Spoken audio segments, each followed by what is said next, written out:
Good morning, class.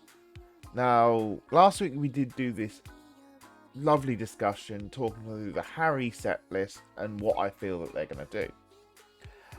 Well, in the comments of that video, I got asked if I was going to cover Nightrose.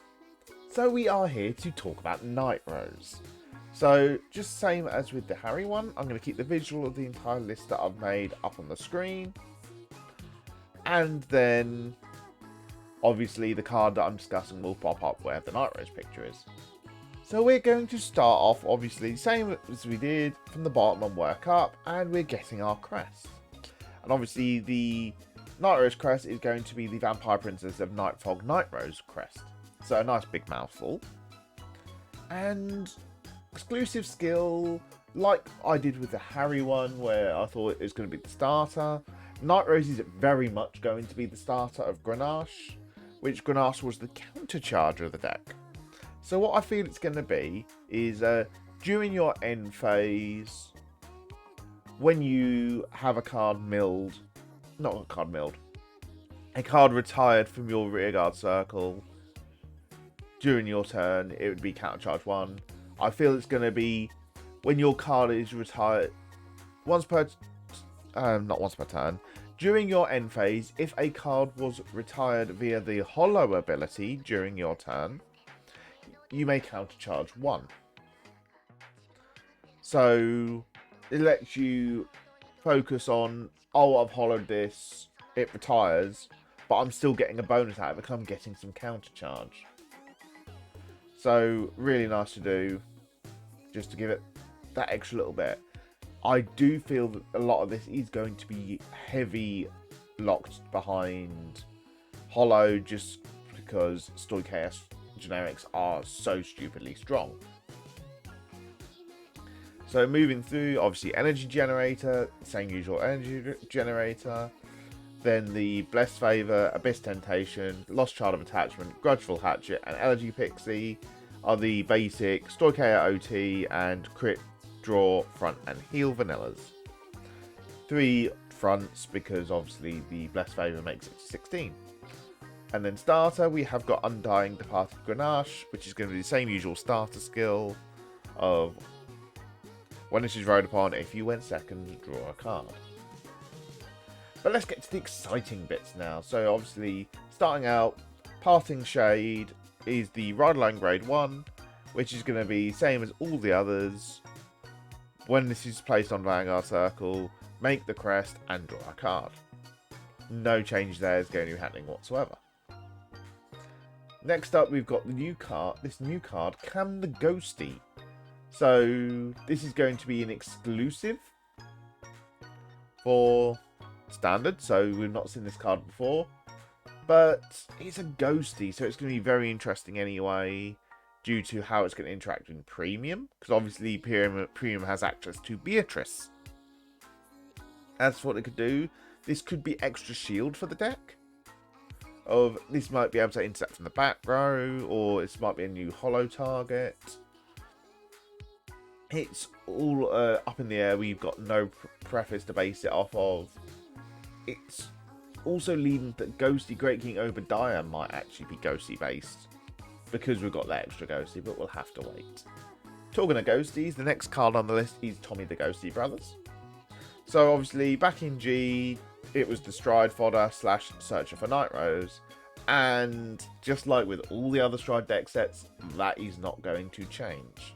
It is going to be the exact same skill that Abyssal Owl, Steam Breath Dragon, Masquerade Bunny, the Messiah one, I don't remember which one it actually, Destiny Dealer, and the Shiranui one. They're all going to do the exact same. Obviously, Abyssal Owl did have the different skill of it didn't have the stride cost skill, because Luard has the built-in stride cost. So that was different, but Nightrose doesn't have the built-in stride cost, so it's going to have the when discarded it's treated as grade 3. Next one up is the Witch Doctored of Powdered Bone, Negrabone. So back in the G format, we got this quite near the beginning of Nightrose's introduction, And what happened was when it was boosting something, you would then end of the battle, Counterblast 1, retire that unit, and call something with Hollow in that circle. So it was an little nice attack extender. I don't see that carrying over into the G format, unfortunately, because combining that with other cards that all did multi-attacking, and how I feel they're actually going to focus with Columbard being the attack extender for rear guards, I don't see Negrabone doing that as well. And then the last grade 1 we've got is the Perfect Guard of Waterspout Jin. So, same as all the other Perfect Guards, it's going to be the usual nation-based booster set, over-trigger, not Perfect Guards of when placed on Guardian Circle, if you've got one or less cards in hand, you don't have to discard. So, really nice. It's going to be the Ground Blue clan as well, so anything that searches specifically for clans that comes out down the line, because unlike Keta Sanctuary, Stoicaea doesn't have the same sort of stuff, like Diarang, where you've got Soul Blast 1, discard a card, add a card back with the same clan as your Vanguard, or the new Undercover card, which searches Shadow Paladins. Stoicaea doesn't really have that yet. So we could be seeing that further down the line. But that's grade 1 done. Let's move on to grade 2s. So Columbard is our first one, the Pirate Sword Columbard. So we do know this is going to have an on-ride skill. Oh, when rode upon skill, just like all the other ride line grade 2s. It's likely going to put itself into drop, so you've got your good cool target for Nightrose to begin with. So it could be like the Leothal was of Soul Blasting 1 to draw a card, which I think would actually work quite nicely for Nightrose. And then it's going to likely be the on-boost attack extend, like we saw with, like we were saying when we were discussing the Harri one with the card dealer Jacqueline, because obviously both of these were on-boost calling somethings. So having Columbard be, when it's boosted, Counterblast 1, call something with a Hollow ability, but Columbard himself never had Hollow. So you can't actually extend into more Columbards, which actually balances the card.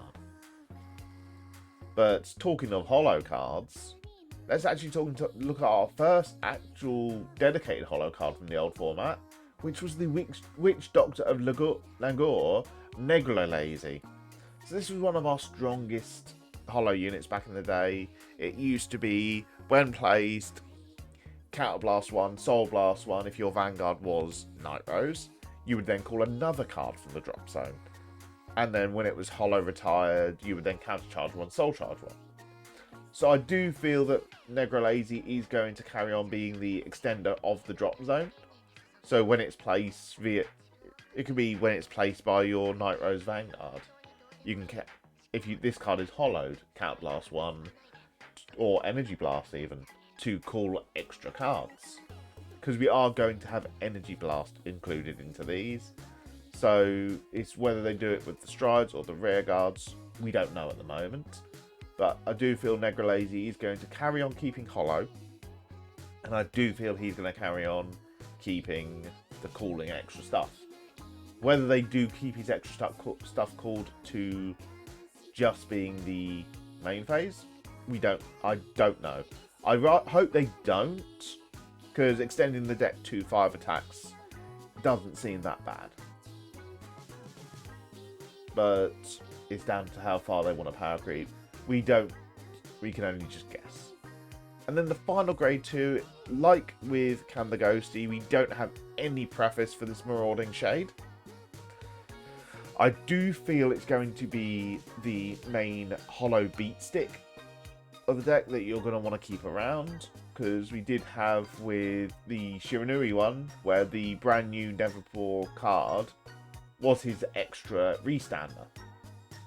So I do feel like with that, we're going to see Marauding Shade being very nicely working on Hollow, gaining power, maybe even pressure like a crit or guard restrict, we don't know. But I think that's going to be the card to watch out for in this deck set. Then moving on to grade 3s. Obviously, Nightrose, not going to change. We know this is literally the carbon copy of the G format. I have popped up the Throne one because it is my favourite of the Nightrose arts. And then Nightstorm, Mighty Rogue Nightstorm. This is going to be the carbon copy of the usual backup grade 3s of when it's discarded for striding, you then get to draw a card. And it's also going to likely be GB2 Hollow. I think this is going to also be a Hollow.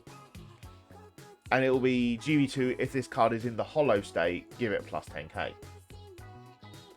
Because Hollow is the forever mechanic of the Nightrose stuff, so having extra things with Hollow makes the most sense. Likely going to be replaced in the updated versions outside the deck sets due to the Stride Dragon actually being stronger. But he may be kept around though if they do start restricting a lot of the stuff to actually working around the Hollow attackers. We'll have to wait for the release on that. But talking of strides, it's time to move on to them. So we are going to discuss Ghosty Great King Obadiah first, because he is the first stride. So Ghosty Great King Obadiah is going to be likely doing mill like he's OG version. Because his OG version was look at your deck, choose 3 cards, put them into drop, and if 2 of those were Hollow units, you then called a Ghosty to your centre back row column. I do see them going along those lines of searching your deck, picking 3, milling, and if it's Hollow, do something. But I do feel it's going to be a Ghosty 2 anywhere this time, because we don't need that heavy restriction of calling the Ghosty behind the Vanguard. I don't think that's needed as much now. Especially for the fact that we have got this new Can the Ghosty. I do feel it's going to stick to be calling a Ghosty. Is it going to be multi-attack? I don't know. I feel this is going to be the same sort of route as the Lunatic Dragon, which also wasn't multi-attack in the OG format. And if they don't keep it that way, but focus the multi-attack being the Colombard / Jacqueline, it lets you control the bat power of the deck a bit, and not make it stupidly busted out the gate like Shiranui was. As for the other stride, we have got Mist Phantasm, Pirate King Nightrose. So obviously this was a very good on attack, Counterblast, and Persona Flip to call 2 cards from your drop zone to the same column. Now having that as a big Nightrose finisher doesn't seem that amazing to me.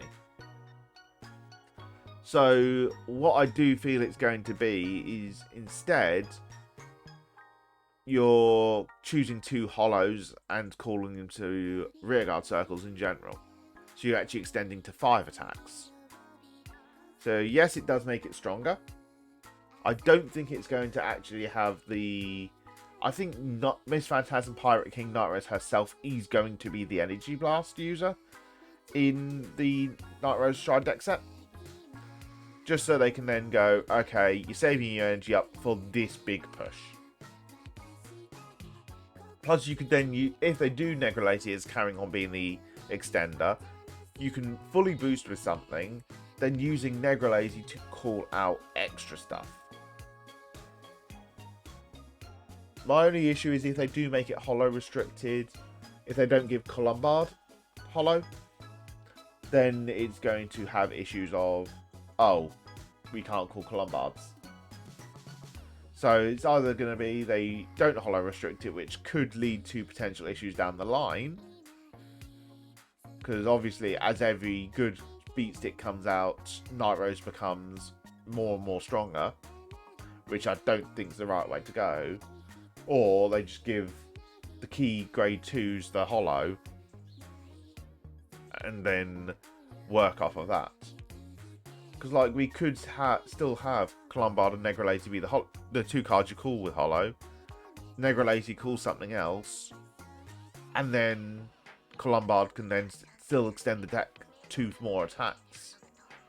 But just have Colombot obviously not call himself. Because that is just not a good idea.